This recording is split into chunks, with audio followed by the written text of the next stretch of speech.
kapatid, of course, yung pong verse 1 to verse 21. Ito po ay may kaugnayan sa meeting ni Jesus at ni Nicodemo. Okay? So yung pagkikita ng ating Panginoong Yesus at Nicodemo. This is one text. One context, mga kapatid. And another one is yung pagpapaliwanag tungkol sa ating Panginoon at kay Juan Bautista. So, dalawang context yan. Okay? So, kapag hindi po natin yan binasa at inunawa, kukuha lang po tayo ng verse dyan, baka magkaroon po tayo ng maling interpretation.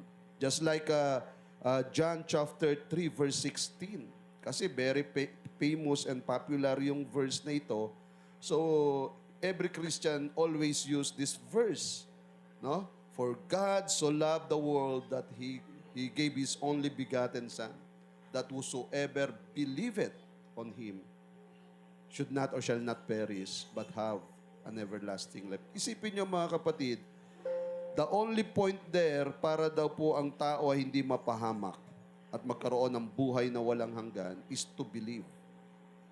Kapag ito lang po mga kapatid yung ating pong gagawing basihan, baka makulangan tayo. No? So yun po yung ating pag-aaralan po ngayong gabi. Now, what is really to believe? So yung ating pong theme is to believe, is to obey. So, tingnan po natin mga kapatid yung ating pong binabasang text. Okay, so please open the first slide.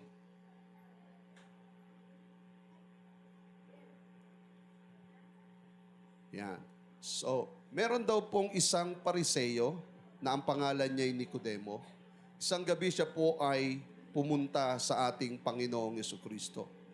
He is also a ruler of the Jews.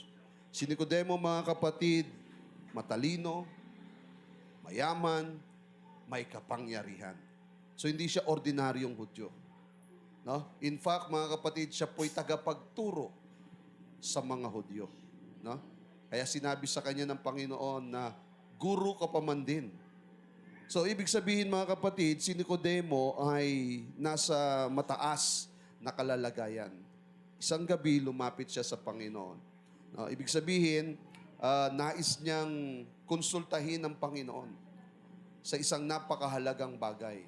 Gabi siya pumunta kasi nahiya siya sa mga tao na makita siya because his title, mga kapatid, he is a teacher. Siya po'y tagapagturo. Supposed to be ang tagapagturo, punong-puno ng kaalaman, punong-puno ng karunungan. Pero ang masumpungan mo na ang isang guro ng mga Hudyo ay nagkukonsulta sa isang anak ng karpintero. Abay, masyadong awkward naman yon, di ba? Ang ating Panginoong Jesucristo ay kilalang-kilala na anak ni Jose. Si Jose ay isang karpintero. No? At wala tayong nabalitaan na ang ating Panginoon, mga kapatid, ay nag-aral sa isang mataas na paaralan. So, probably, mga kapatid, ang Panginoon ay tinuruan na lamang ng kanyang magulang sa kanilang tahanan. At katulad ng isang batang lumaki sa magulang, ang kanya pong taglay ng karunungan ay buhat sa kanyang mga magulang. So, ito pong isang taong ito, si Nicodemo, taglay nito ang mataas na karunungan. Para makita na siya'y kumukonsulta sa isang anak ng karpintero, talaga namang hindi mabuting tingnan. Kaya gabi siya pumunta. Okay? Gabi siya pumunta. At nung siya po'y pumunta sa Panginoon, may tanong siya sa Diyos. May tanong siya sa ating Panginoong Yesus. Ang sabi niya, Guru o Rabbi o Rabbi, alam namin na ikaw ay isang guro na buhat sa Diyos, no? Sapagkat walang bagay, no? No man can do these miracles that thou doest except God be with you. Wala pong makakagawa ng mga milagrong ginagawa mo maliban na ang Diyos ay sumasa iyo. Alam ng Panginoon kung ano ang puso ni Nicodemo. Alam niya kung ano ang nais nitong patungkulan. Siyempre, may naligid ba naman sa Panginoon? No, wala. So, alam niya kung ano yung nais ni Nicodemo. Si Nicodemo, mga kapatid, ay katulad mo. Katulad ko, nung humarap sa Panginoon, may kauhawan. Meron pong kagutuman sa kanyang salita. Kaya, basa ng Panginoon kung ano nasa isip at nasa puso niya. Kaya ang sagot ng Panginoon, base yon sa kanya pong pangangailangan. So, ang sabi ni Jesus, mga kapatid, verily, verily, I say unto thee, or I say unto you, except a man be born again, he cannot see the kingdom of God. Sa Tagalog, mga kapatid, ang sabi ng Panginoon sa kanya, no? Sinasabi ko sa iyo, may kaibahan po yung Tagalog tsaka English. Sa English, mga kapatid, kapag inuulit yung salita, praise God, talagang dinidiin niya yung katotohanan na dapat mong maintindihan, na dapat mong itanim sa iyong isipan. No? So pag sinabi po ng Biblia, verily, verily, I say unto you, ibig sabihin, kailangan mo siya talagang unawain, tandaan at pahalagahan. Kasi importante yon, no? Sa Pilipino naman, pag dalawang beses na inulit yung pangalan mo, Brother Jofred, sumunod ka na. Kasi alam mo naman, iba na ibig sabihin nun. Galit na yung misis mo. No? So, sa English naman, syempre, iba yung ibig sabihin ng Panginoon. Praise God. Kailangan be attentive, no? Be attentive kasi merong importanteng katotohanan na gusto niyang ipahayag sa atin. No, except a man be born again, he cannot see the kingdom of God. Maliban na ang tao'y panganak na muli, hindi niya makikita ang kaharian ng Diyos. So that is the important detail, the important truth na gustong sabihin ni Jesus kay Nicodemo. No, kailangan ang tao'y panganak na muli. So the point is, yung ine-expect po ni Nicodemo has something to do with the faith, with his faith as a Jew. Parang sa ating panahon ngayon, kapag ikaw po ay mag-share ng Word of God, ang pakiramdam ng mga tao, dadalhin ka niya sa reliyon. Di ba? Si Nicodemo, ganun din eh. Ang pakiramdam niya, dadalhin siya ng Panginoon sa isang pananampalataya. Hindi niya alam kung ano yon, pero willing naman siya sumama. Pero hindi eh. No? Ang paliwanag ng Panginoon about being born again is different doon sa ini-expect ni Nicodemo. Kagaya po ng tao ngayon. No? Kagaya po natin, kapag tayo nag-share ng Word of God, ganun din naman kapag pinaliwanag natin yung pagiging born again, no? We are not leading people into a new religion. No? We are leading them to believe in Christ, to have fellowship with the Lord Jesus Christ. Yun po yung gusto nating makita ng tao. Bakit? Kasi naniniwala tayo na hindi reliyon ang makapagpapapasok sa kaharian ng Diyos, kundi yung ating relasyon sa ating Panginoon. No? Ano man ang kanilang paninindigan with their religion, sa kanila na yon. But for us, mga kapatid, we do believe it is our relationship to the Lord Jesus Christ that matters. Ito po yung makakapagbigay sa atin, no, ng entry pass, ng passport para makapasok sa kaharian ng Diyos. Praise God. So let's continue. Kaya nung marinig po ito, mga kapatid, ni Nicodemo, medyo siyempre hindi niya maintindihan yung bagay na yon. And again, mga kapatid, tinanong niya paano mangyayari yon. Ito na naman sagot ng ating Panginoon. Again, inulit niya na naman yung salitang verily. Verily, verily, I say unto thee, except a man be born of water and of the Spirit, he cannot enter into the kingdom of God. He cannot enter to the kingdom of God. So this time, mga kapatid, in-expound ng konti ni Jesus yung ibig niya sabihin being born again. No? To be born of water and of the Spirit. So, ano po yun, mga kapatid? Paki-forward mo muna yung slides. Sige pa. Forward. Hindi. Sige pa. Isa pa. Yan. So, the concept of born again, according to Jesus, binanggit niya doon sa verse 3 and 5. No? Pinapaliwanag niya po, mga kapatid, kung ano po yung ibig sabihin ng pagiging born again. Actually, mga kapatid, yung verse 3 and verse 5, alam natin yan sa ating pong panahon, it is about the regeneration. Yan po yung theological term sa ating panahon. Of course, sa kanilang panahon, di pa yan ginagamit. What is regeneration? Regeneration, mga kapatid, is one of the fundamental doctrines of Christian faith. Kung ikaw po isang Kristiyano, no, anumang denomination ka, no, lahat ng mga denomination, they believe in regeneration. No? Whether you are Baptist, Methodist, Presbyterian, Pentecostal, Apostolic, whatever denomination you belong, we believe in the fundamental doctrines of regeneration.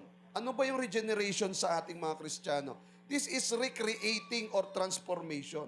Kung saan yung buhay po ng tao, binabago ng Panginoon. Tinatransform ng Panginoon. Those who repent of sin and come to God. Ito daw po yung mga nagsisi ng kanilang mga kasalanan at lumalapit sa Diyos. May transition na nagaganap. Transition from an old life to a new life. That is regeneration. Mula sa lumang buhay, papunta sa bagong buhay. And cannot make sin a habitual practice. So kapag tayo po ay na-regenerate, binago ng Panginoon, yung pong kasalanan, no, hindi na siya nagiging habitual practice. Hindi kagaya nung ikaw po, mga kapatid, ay nasa mundo pa. Hindi ka pa nakikipag-ugnayan o wala ka pang relasyon kay Jesus. Yung sin, yung kasalanan, ay parang habit sa'yo. No? Anong ibig sabihin ng habit? Yung bang hindi nawawala sa iyo. No? Kapag ikaw po'y na-born again, dumaan ka sa proseso ng regeneration, yung pong paggawa ng kasalanan ay hindi na habitual practice. No? Yes, lahat tayo nagkukulang, lahat tayo nagkakamali, lahat tayo kinakapos, nagkakasala. No? But for a regenerated person, mga kapatid, for a born-again Christian or believer, mga kapatid, yung paggawa ng kasalanan, hindi po habitual. Hindi po nagiging parang bahagi ng kanyang buhay. Kundi nagkakaroon tayo ng repentant heart kapag tayo ay nagkukulang, nagkakamali at nagkakasala sa harapan ng Diyos. No? Para tayong mga batang diring-diri sa putik dahil madumi kapag tayo po ay nakakahawak. Ganon din po, mga kapatid, ang Kristiyano. When it comes to sin, mga kapatid, we come right away to God para humingi ng tawad. So this is the regeneration. Kaya yung sinasabi ni Jesus about being born again, ito po yun. No? Theologically speaking, it's about regeneration. Of course, tayo na lang yan sa ating henerasyon. Sa panahon na lamang po ng mga nag-aral ng Biblia, yung term na yan. But this is the means of being a born again. Okay? What else, brothers and sisters? Praise God.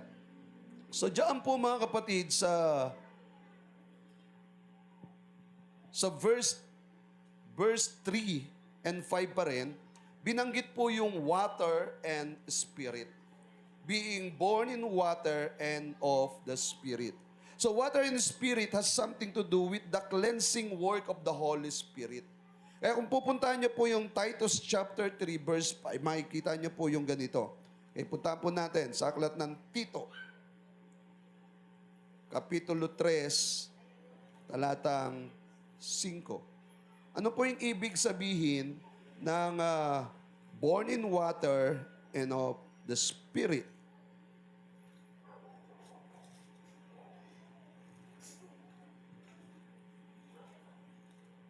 Okay.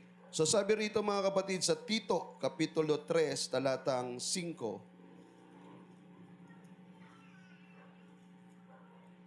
Praise God. Ayan.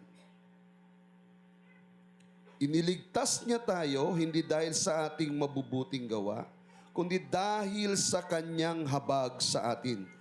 Tayo'y iniligtas niya sa pamamagitan ng Espiritu Santo na naghugas sa atin upang tayo'y ipanganak na muli at magkaroon ng bagong buhay. Okay? So nakita po natin mga kapatid, it has something to do with the cleansing work of the Holy Spirit to our lives. So yung water baptism mga kapatid at yung baptism in the Holy Spirit, ito daw po mga kapatid ang naglilinis ng ating pong buhay, ng ating pagkatao. At hindi lang yon. Remember Romans chapter 6 verse 3 and 4. We are baptized into Christ's death. Di ba? Alala niyo po yung sinasabi ng Roma, Kapitulo 6. Puntahan po natin para mabasa natin mga kapatid. Roma Kapitulo 6, talatang 3 hanggang 4. Sabi po riyan mga kapatid, hindi ba ninyo alam na tayong lahat na nabautismuhan kay Kristo Jesus ay nabautismuhan sa kanyang kamatayan. Sa makatwid tayo'y namatay na at nailibing na kasama niya sa pamamagitan ng bautismo upang kung paanong binuhay muli si Kristo sa pamamagitan ng dakilang kapangyarihan ng Ama, tayo rin ay magkakaroon ng panibagong buhay. Okay? So nakita natin mga kapatid dito na yung baptism in water and Holy Spirit, it's about the cleansing work of the Holy Spirit to our lives, and also ito daw po yung paglilibing ng ating lumang pagkatao kasabay ng paglilibing kay Kristo. Praise God. So, kaya nga po yung baptism, napansin nyo mga kapatid, paglulubog. Baptizo means immersion, nilulubog. Kasi sinisimbolize niya yung paglilibing kay Kristo at paglilibing na rin ng ating lumang pagkatao. Amen? So, ito daw po yung tinatawag po ng ating Panginoong being born again. No? Ito po yung tinatawag po ng ating Panginoon sa atin na ipanganak na muli. Sa makatwid, yung pong ipanganak na muli, to be born again mga kapatid, is not just only to believe. No, kagaya ng iniisip ng iba. Sabi ng iba, sumampalataya ka lang eh. Ligtas ka na. Tapos na. That is John chapter 3 verse 16. But John chapter 3 verse 16, brothers and sisters, is a summary. Buod po yan ng declaration ng Panginoong Diyos ng kanyang pag-ibig sa sangkatauhan. John chapter 3 contains the love, the truth, no, and the plan of God in humankind, in human race. But, brothers and sisters, no, para maintindihan natin yung buod na ito, kailangan natin basahin the entire text. Di ba? The whole chapter 3 verse 1 to 21, yun po yung buong text eh. No? Hindi lang natin kukunin yung verse 16. Tapos sasabi ng iba, tignan nyo pastor, may patunay kami na talagang ang maniwala lang ligtas na. Kasi yung pong nakapako sa krus na magnanakaw, sumampalataya lang naman siya. At pagkatapos nun, naligtas na siya. No? Alam niyo mga kapatid, may paliwanag doon. Ang paliwanag doon ay ganito. During that time, kung saan ang Panginoong Jesucristo ay katabi ng dalawang magnanakaw. At yung isang magnanakaw nagpahayag ng kanyang pananalig at pananampalataya sa Panginoon. And the answer of the Lord Jesus Christ, na ang sagot niya, ngayon din, ipagsasama kita sa aking paraiso. That is the Lord Jesus Christ. Remember, He has all the authority and power to decide. Meron siyang kapangyarihan. Meron siya ang ganoong otoridad na magpasya sapagkat siya ang Panginoon. We cannot question the Lord. Kahit anong gawin ng Panginoon, it is His authority. Dumura nga sa lupa ginawang putik yung lupa. Tapos pinahid sa mata ng tao. Tapos nakakita yung tao. Samantalang yung iba naman niyang pinagaling, hindi niya nga hinawakan, gumaling. It is His authority. We cannot question the Lord.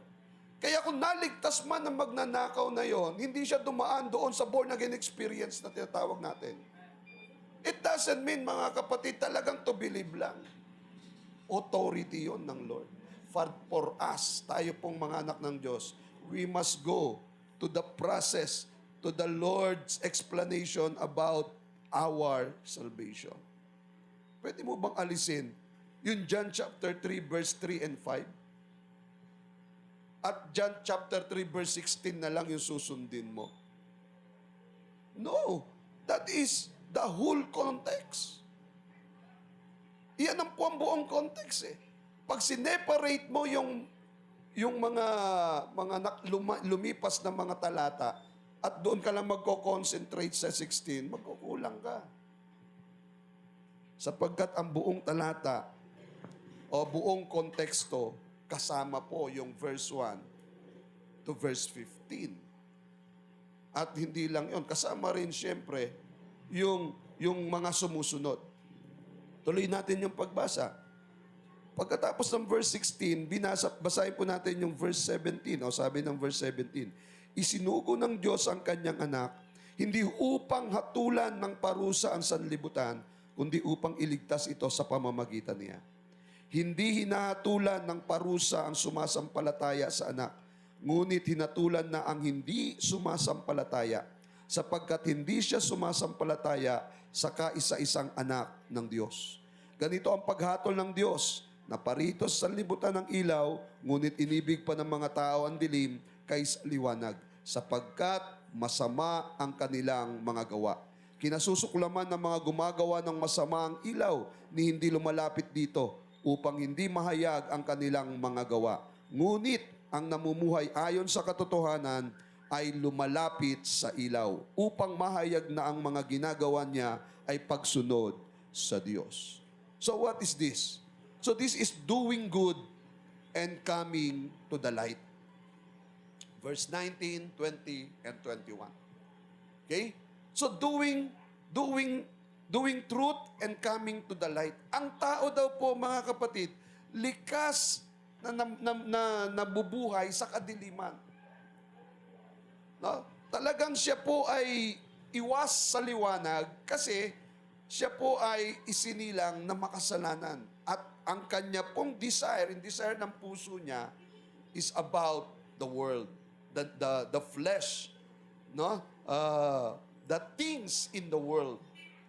Yung mga bagay sa mundong ito, yun talagang likas na gusto niya.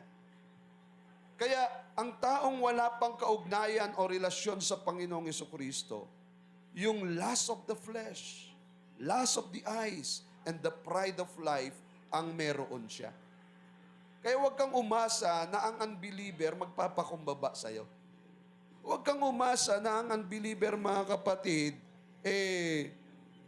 mamumuhay sa katwiran ng Diyos. No?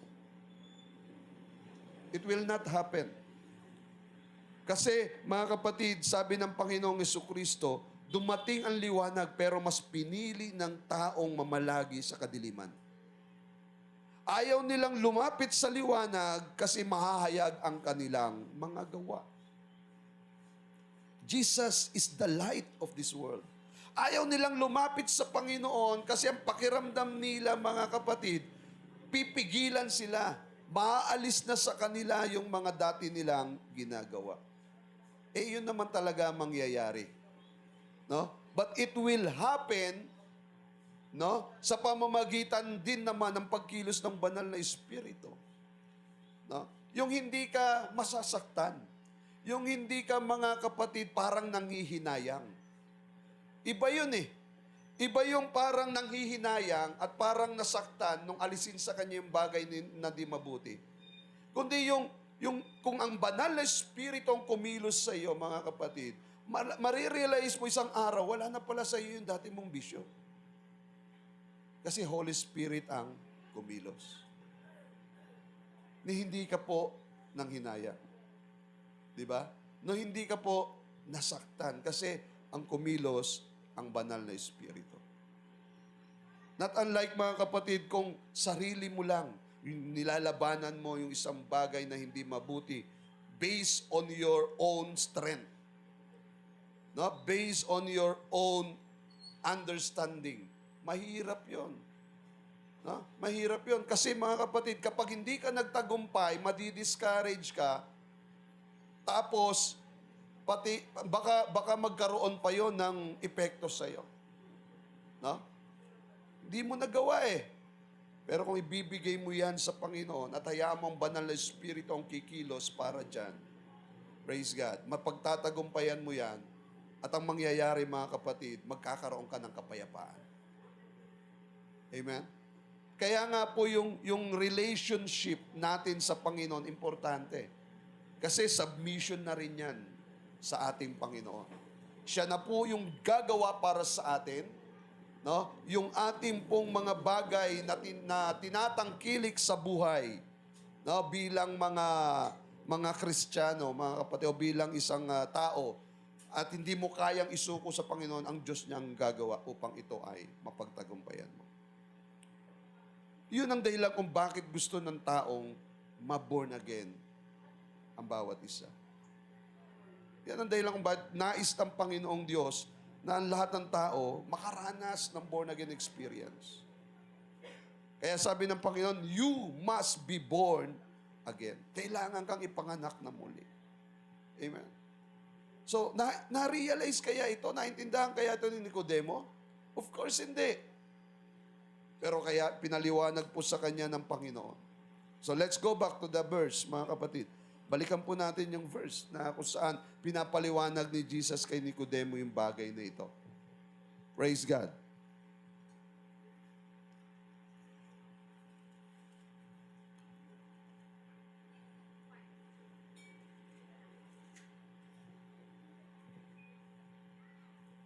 Doon sa slide.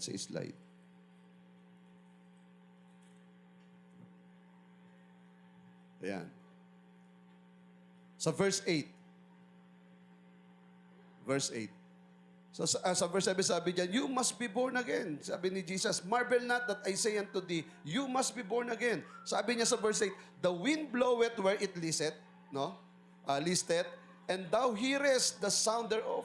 Yung hangin daw po, pumupunta kung saan niya gusto.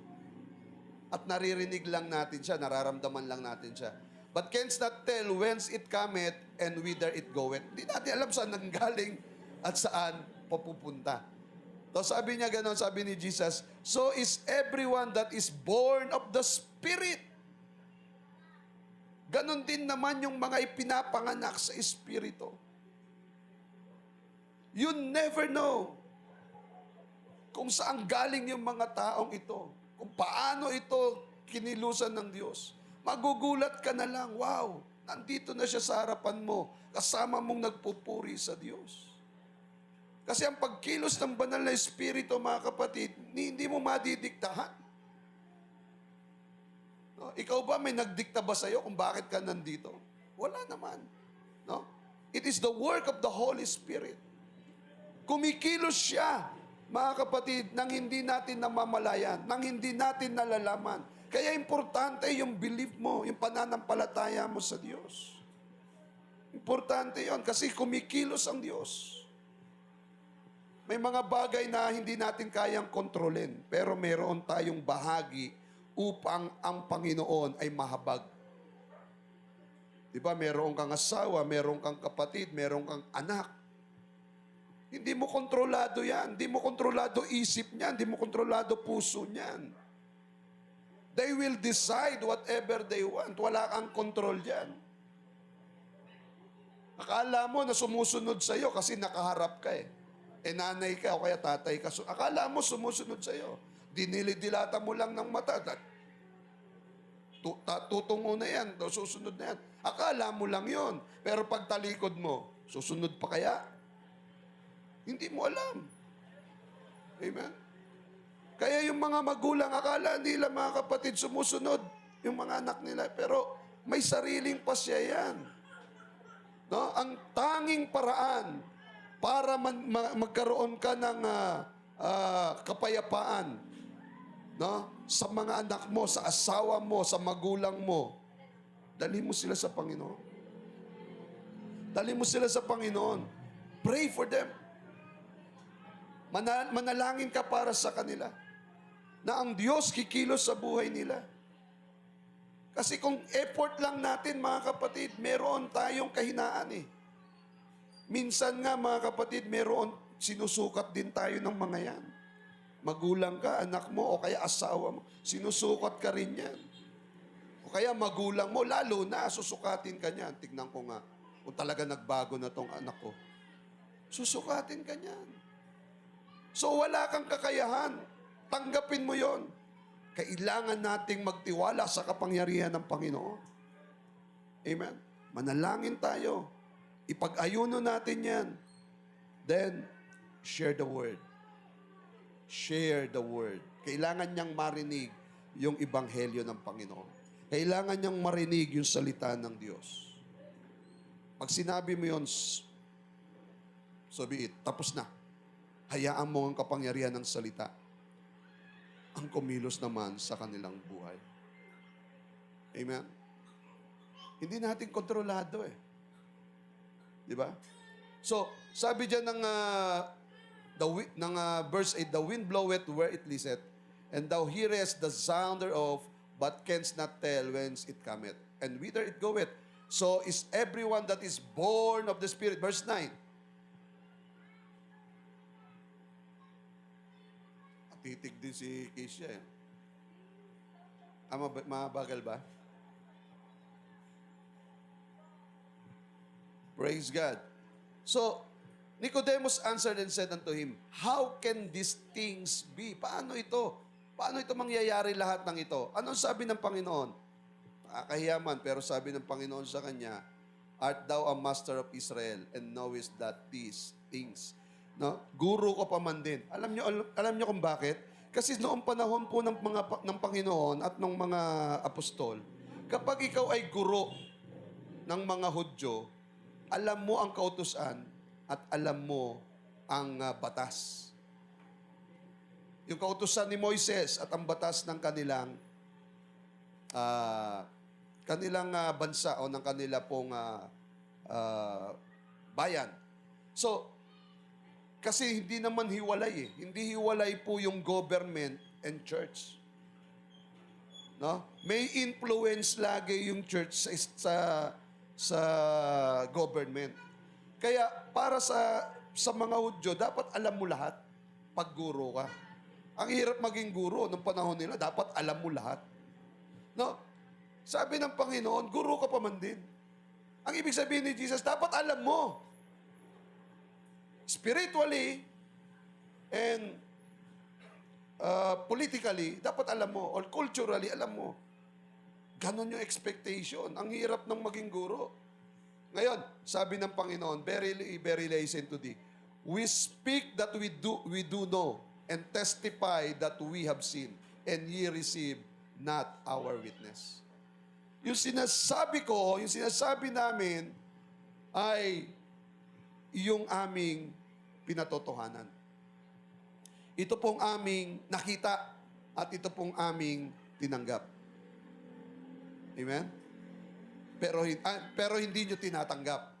If I have told you earthly things, kung mga bagay na pangmundo, and ye believe not, how shall ye believe? If I tell you of heavenly things.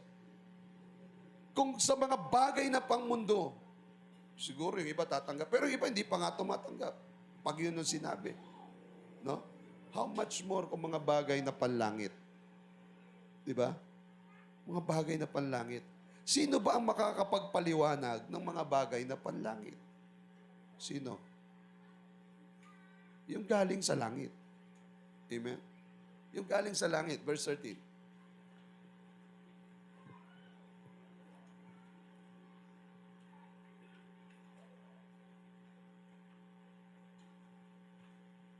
And no man hath ascended up to heaven, but he that cometh down from heaven, even the Son of Man which is in heaven.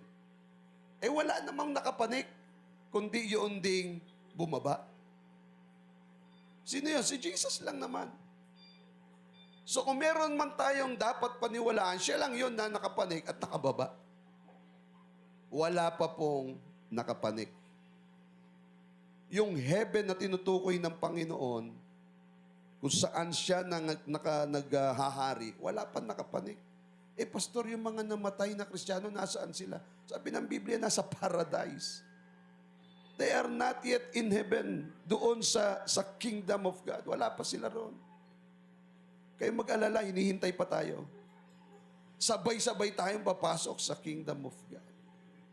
Now, the Bible says, mga kapatid, magkakaroon ng meeting doon sa Himpapawid, sa pagbabalik ng Panginoon. Mauuna pa nga yung mga namatay bago tayo. At pagkatapos, tsaka pa lang tayo dadali ng Panginoon sa kanyang kaharian. So, nasaan sila? Nandun sila sa paradise. Amen? So, yung walang nakapanik doon, kundi ang Panginoon lang, na siya rin pumanik at bumaba. Now, sabi po ng verse 14, kung paanong tinaas ng panahon ni Moises yung tungkod ng ahas na gawa sa ginto, ganun din naman daw itataas ang anak ng tao. Amen? Paano nangyari yun? Kasi nung panahon ni Moises, lahat ng natutuklaw ng mga Israelita namamatay, natutuklaw ng ahas. Ang naging solusyon ng Diyos, pinagawa niya si Moises ng ahas na ginto at nilagay sa tungkod at itinaas. Lahat ng tumingin doon, mabubuhay. Kahit natuklaw ka na ng ahas, mabubuhay ka. No? Yun po ay shadow. Simbolo lamang po yun sa darating na pagliligtas ni Jesus. Ang lahat na nagtaas, nagtanghal sa ating Panginoong Yesus ay mabubuhay o magkakaroon ng buhay na walang hanggan. Amen? So yun po yung relevance nun sa ating pong panahon. Praise God. So kailangan pong itaas ang Panginoon sa ating mga buhay. If you are a Christian, brothers and sisters, kung Kristiyano ka, dapat ang nakikita sa atin si Kristo. Si Jesus. No? Paano makikita si Jesus sa atin? The characters of Jesus. Hindi naman talaga mukha. Sino ba nakakita ng mukha ni Jesus? Ay, kamukha mo si Jesus. No? Bakit? Kasi mahaba buhok mo. Sigurado ka, mahaba buhok ni Jesus. Kamukha mo si Jesus, bakit ang haba ng balbas mo? Sigurado ka may balbas si Jesus. No? So, ang tinutukoy doon mga kapatid is yung karakter ng Panginoon. Si Jesus, mga kapatid, punong-puno ng kahabagan. Ikaw ba nahabag ka? Si Jesus, mga kapatid, generous, laging mapagbigay. Ikaw ba mapagbigay ka? Si Jesus, mga kapatid, laging nagpapatawad. Ikaw ba nagpapatawad? No. Bagong taon na, magpatawad ka na. Si Jesus, mga kapatid, laging handang umunawa. Ikaw ba lagi kang handang umunawa? So those characteristic of the Lord, mga kapatid, yun ang dapat nakikita sa atin. And if those characters, mga kapatid, nagliliwanag sa atin, then the people around us, sasabihin nila, bakit ganyan yan? Kasi anak ng Diyos yan. Kasi disciple ni Jesus yan. No? Kasi follower ni Jesus yan. Nabibigyan ng kaluwalhatian ng Panginoon. Na itataas ang Panginoon. Ang promise niya kapag naitataas siya, palalapitin niya yung mga tao. Kaya ikaw sa sarili mo nagbubunga ka tuloy. Di ba? Nakikita kasi yung buhay mo nakatulad ng katangian ng Panginoon, nagbubunga ka, may mga taong lumalapit sa iyo. Pwede ba ako sumama sa iyo? Bakit? Kasi may nakikita ako sa iyo, napakabait mo. Ang nakikita ko sa iyo, napakamaunawain mo. Ang nakikita ko sa iyo, mapagbigay ka. Di ba? So yung mga katangiang yun nilalapitan ng tao. No? At napapansin mo na lang yung mga taong yun, mga akay mo na sa Panginoon, mga nawin mo na sa Panginoon. So, naitataas ang ating Panginoon. Amen? So, iyon po ibig sabihin niyan. That whosoever believeth in Him should not perish, but have eternal life. Tapos binanggit na yung 16. For God so loved the world that He gave His only begotten Son. So, that whosoever believeth in Him should not perish, but have everlasting life. Whosoever believeth. Pastor, kailangan pala, manalig lang, sumampalataya lang. No, brothers and sisters, kailangan mo malaman yung ibig sabihin ng believer. Amen? Kung meron kayong Biblia na, praise God, International Standard Version at isa pong World English Bible, gusto ko makita ninyo dito yung translation na yan ng ng Bible. Yung believe it dyan, mga kapatid. If you have this International Standard Version, sabi po dyan sa verse 36 ng John chapter 3. Tignan niyo po ha, International Standard Version ng Bible. The one who believes in the Son has eternal life. But the one who disobeys the Son will not see life. Instead, the wrath of God remains on him. No? Yan po yung International Standard Version. Ang sinabi dyan, mga kapatid, but the one who disobeys Son. Ito pa, Word English Version. Praise God. Word English Bible, mga kapatid. Verse 36, chapter 3 ng Book of John. One who believes in the Son has eternal life. But one who disobeys the Son won't see life. But the wrath of God remains on him. Disobeys. Ano ba yung sinasabi po ng ginagamit nating teksto kanina sa King James Version? Sabi diyan, he that believeth not the Son. So nakita niyo yung kaibahan? Kanina, ang ginamit po ng International in Standard Version tsaka World English Bible, he that disobey. So that means, mga kapatid, yung believe at disobey, isang salita lang yon. Isang salita lang yon. That's why yung team natin, to believe is to obey. Di ba? Isa lang ang pakahulugan niya. Yung sumampalataya ka, sumunod ka o sumusunod ka. Amen? Kaya pag sinabi mong believe it on Him, mga kapatid, kailangan, mga kapatid, sumunod ka doon sa mga sinasabi ng Panginoon. Before John chapter 3 verse 16, nauna po yung verse 3 and verse 5. Kung saan inutusan tayo ng Panginoon, no? Verily, verily, I say unto you, you must be born again. Di ba?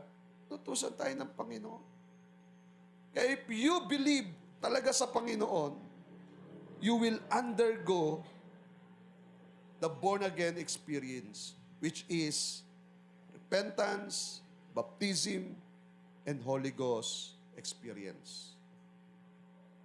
Yun po yun eh. No? There is power in those formula. May kapangyarihan doon.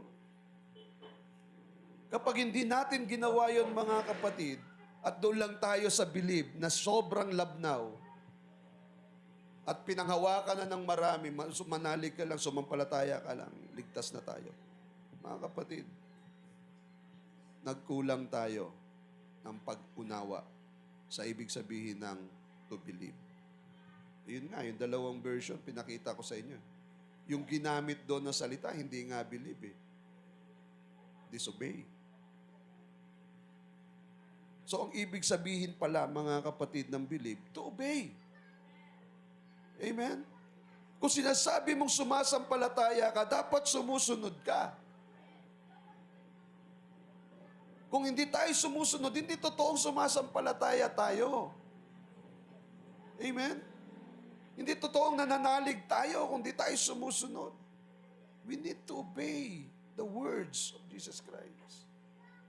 We need to obey all the teachings of the Lord Jesus Christ. Otherwise, hindi talaga totoo tayong sumasampalataya. Yun ang gusto natin bigyan ng pansin doon, mga kapatid.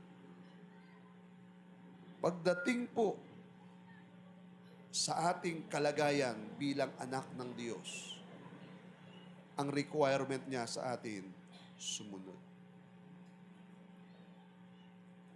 Sumunod.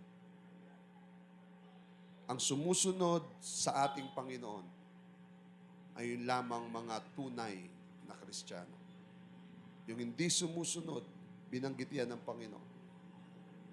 Ayaw nila sa liwanag, Kasi ayaw nilang malantad ang kanilang mga ginagawa sa dilim. Of course, iiwas sila. But the purpose of God is to bring the light into the world. And Jesus is the light of this world.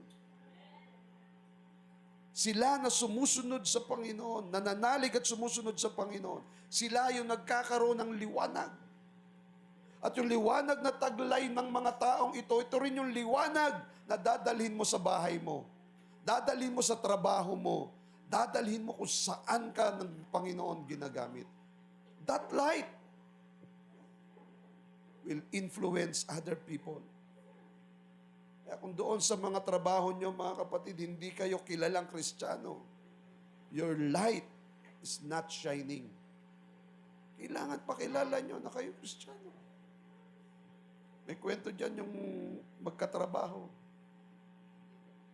Nung mapansin ng isa, yung isa ay nagbabasa ng Biblia, nagpe-pray. Sabi niya, Christian ka pala. Opo, sabi niya. At ito po yung gawain ko pag break time. Nagbabasa ako ng Biblia, nagpe-pray ako. Sabi niya, ako'y Kristiyano rin. Matagal na rin akong Kristiyano. Yun lang, hindi lang halata. Meron palang ganon. Kristiyano siya, pero hindi lang halata. We need to shine. Amen. All Christians, all believers. Nandito na tayo sa panahon na kailangan itaas si Jesus. Sa paanong paraan? Yung buhay natin. Yung buhay natin. Natatakot ka kasi kukutyain ka? O ibabash ka? Or maraming comment mangyayari sa'yo? Yan talaga ang pagdadaanan mo. Pagdadaanan mo talaga yan, kapatid. Kailangan mabakbak yan sa katawan mo, sa pagkatao mo. Otherwise, lagi ka na lang pasimple. Lagi ka na lang sitting pretty. Lagi ka na lang paiwas. Lagi ka na lang playing safe. Ganun yung mga Kristiyano playing safe. Let your light shine. Pakita mo. Huwag kang mahiya. Nasabihin nila na Kristiyano ka, na born again ka. Huwag kang mahiya. Kailangan maitanghal si Kristo sa buhay mo. Amen? In fact, mga kapatid, ako nagagalak ang puso ko kapag yung mga personality ginagamit yung mga international stage to declare Jesus Christ. Nakakatuwa. Bakit? Ay, yung audience yun, international. Yung taong nakatingin doon, mga tao sa iba't ibang panig ng mundo. Imagine, mga kapatid, mga international event, hindi pwedeng magsasalita ka roon ng may kaugnayan sa pananampalataya mo. Pero kailangan mong gawin kasi gusto mong ipakilala si Jesus. And they made it. Tinanggap naman ng mundo. At naitanghal si Jesus. Wow, sabi ko, ang galing ng Panginoon. Nagawa niya yun sa buhay ng taong yun. Hindi natin kaya yung ibang bagay. Pero what important is, sa buhay mo ngayon, sa kalagayan mo ngayon, pakilala mo si Kristo sa iba. Amen? Pakilala mo naman si Kristo sa iba sa pamamagitan ng buhay mo. May failures, may shortcomings, okay lang yan. Mape-perfect mo din yan later on. Mape-perfect mo rin yan. Basta't simulan mo ngayon, ipakilala si Kristo sa buhay mo. Iwasan mo na yung mga bagay na alam mong ginagawa sa kadiliman at magsimula kang lumakad sa liwanag ng Diyos. To believe is to obey. Kung tunay kang nananalig, susunod tayo sa Panginoon. Amen? Tayo pong lahat ay tumaya, mga kapatid. Praise God.